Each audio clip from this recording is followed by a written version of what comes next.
Bismillah, Assalamualaikum warahmatullahi wabarakatuh. Perkenalkan, nama saya Jerawati dengan NIM 2021 0101 030055 dari Fakultas Tarbiyah dan Ilmu Keguruan, Prodi Manajemen Pendidikan Islam kelas B. Baiklah, di sini saya akan menjelaskan materi dari kelompok 7 sampai kelompok 13, di mana kami diberi tugas untuk merangkum dari mata kuliah dasar-dasar akuntansi dengan dosen pembimbing Bapak Muhammad Imran SEMAK. Baiklah, langsung saja saya akan menjelaskan materi tersebut. Jadi yang pertama adalah pengendalian internal, yang kedua akuntansi piutang, yang ketiga akuntansi aset tetap, yang keempat akuntansi aset tak berwujud, dan yang kelima adalah akuntansi liabilitas, yang keenam akuntansi penggajian, dan yang terakhir adalah akuntansi untuk persekutuan. Yang pertama, pengendalian internal. Pengendalian internal sangat penting bagi kelangsungan kegiatan perusahaan. Tanpa pengendalian internal yang baik, bisa menyebabkan perusahaan tidak memperoleh laba yang baik, bisa menyebabkan perusahaan gulung tikar. Yang kedua adalah akuntansi piutang. Piutang merupakan salah satu unsur aktiva lancar dalam neraca perusahaan yang timbul akibat adanya penjualan barang dan jasa atau pemberian kredit terhadap debitur yang pembayaran pada umumnya diberikan dalam tempo 30 hari. Adapun jenis-jenis piutang ada 3. Yang pertama piutang usaha, yang kedua wesel tagih, yang ketiga piutang lain-lain. Kemudian yang ketiga adalah akuntansi aset tetap. Aset tetap adalah aset berwujud yang digunakan dalam operasi perusahaan dan tidak dimaksudkan untuk dijual dalam rangka kegiatan normal perusahaan.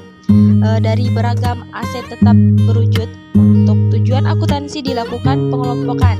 Yang pertama yaitu aset tetap yang diumumkan seperti tanah untuk lokasi perusahaan, pertanian, dan peternakan.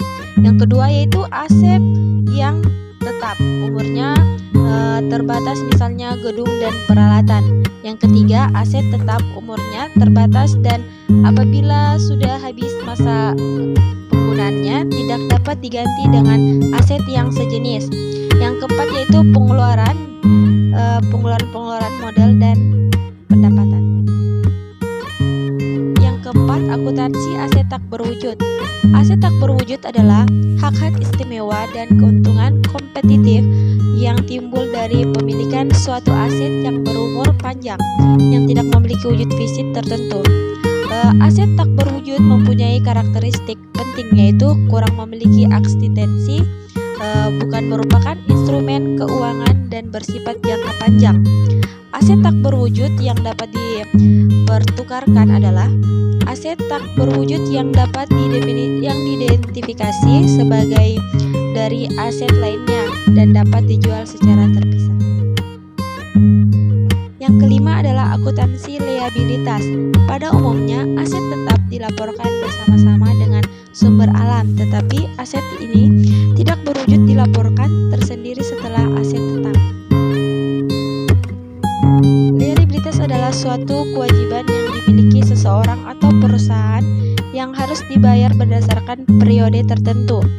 Adapun karakteristik liabilitas, yang pertama, seluruh jenis pinjaman baik dari bank ataupun perorangan untuk meningkatkan pendapatan pribadi. Yang kedua, suatu peristiwa atau transaksi yang sudah terjadi dan mewajibkan entitas. Yang ketiga, tanggung jawab atau tugas yang mewajibkan entitas pada pihak lain juga meninggalkan sedikit atau tidak adanya kebijakan.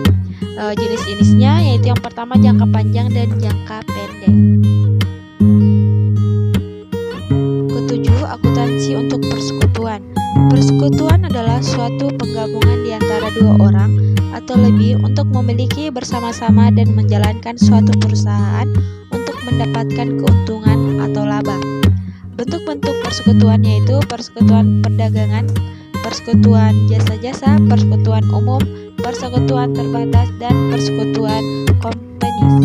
Perjanjian dalam persekutuan dalam bersekutu tentu harus ada perjanjian sebagai dasar pegangan pembentukan suatu persekutuan. Pada perjanjian persekutuan berisi tentang nama persekutuan, anggota, tanggal berdiri, sifat serta bidang usaha. itulah tadi penjelasan singkat dari saya melalui PowerPoint. Kurang dan lebihnya mohon dimaafkan.